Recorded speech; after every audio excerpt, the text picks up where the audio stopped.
1. Familiarize yourself with a lock. A lock has three main components. The shackle is the U-shaped piece which attaches it to an object. The dial is the portion with numbers that turns. The body is the rest of the lock.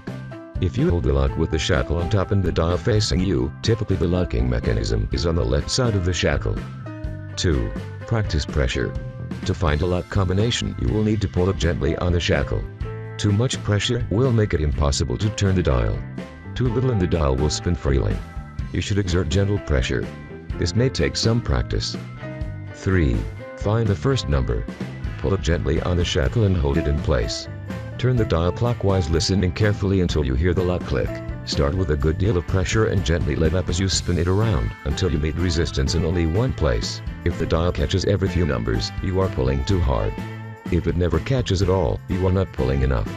It should catch in only one place, making a click. If the click happens when the dial is between two numbers, round up to the higher number. Add 5 to that number and write it down. This is the first number in the combination. 4. Set the first number of the combination as your starting point. It may be helpful to spin the dial a few times before doing this to reset the lock. 5. Turn the dial counterclockwise to find the second number. Maintaining gentle pressure on the shackle, turn the dial slowly. You should go all the way around the mechanism once before reaching the second number. The lock will bump and catch as you turn. Eventually the lock hit a point where it will be very difficult to turn. This stopping point is the second number.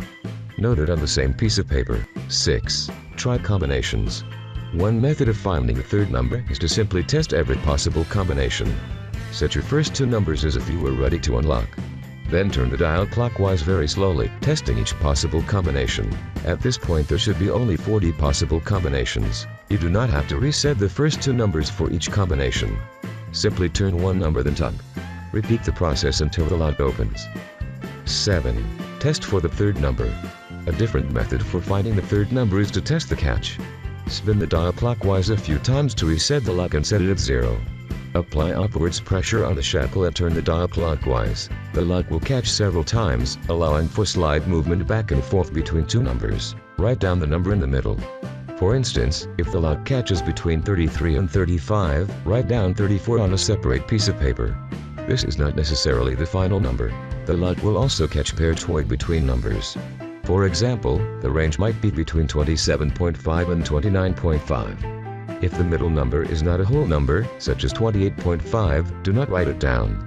Lock combinations are always whole numbers. Proceed all the way around the dial, writing down all the whole numbers where catches. You should have 4 or 5 numbers written down. Most of the numbers will fit a pattern, for instance all ending in 5.